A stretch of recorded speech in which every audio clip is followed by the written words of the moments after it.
కే Paul గారు కూడా చెప్పారు 175 వస్తాయని. ఆయనకి పెద్దగా నాకు ఎన్ని సీట్లు వస్తాయనుకున్నారు? అంటే తక్కువ వస్తే 125గా, మరి ఆ తర్వాత మన జరిగిన ఎన్నికల ట్రెండ్, ఆ ప్రజా స్పందన రాత్రి 10 అయినా 11 అయినా వారి పూర్తిగా చూస్తే ఇంకా ఇంకా పెరిగే అవకాశాలు అయితే ఉన్నాయి. కనీసం అయితే 125 స్థానానికి రాష్ట్రంలో రామకృష్ణారెడ్డి గారు మరి అన్ని దారుణాలు చేస్తే కూడా ఎన్నికల రిగ్గింగ్ అరికడతానికి రామకృష్ణారెడ్డి వెళ్తే ఎన్ని కేసులు అని చెప్పి సాక్షులు వాపోయారు. ఇంకేం చెప్తాం? కంచే చేరమేసినట్టుగా ఉన్న వ్యవహారం.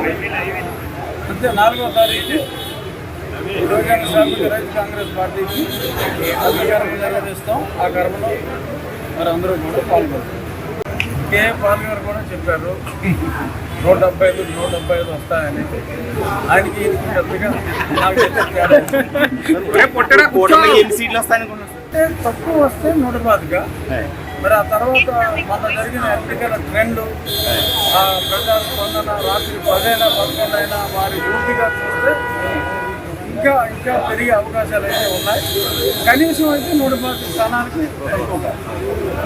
రాష్ట్రంలో రామకృష్ణారెడ్డి గారు మరి అన్ని దారుణాలు చేస్తే కూడా ఎన్నికల రిగ్గింగ్ అరికడతానికి రామకృష్ణారెడ్డి వెళ్తే ఎన్ని కేసులు అని చెప్పి సాక్షులు వాపోయారు.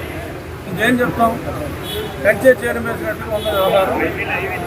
అంతే 4వ తారీఖు యువజన శ్రామిక రైతు కాంగ్రెస్ పార్టీకి అధికారం నిర్వహిస్తాం. ఆ కర్మలో మరి అందరూ కూడా పాల్గొంటారు.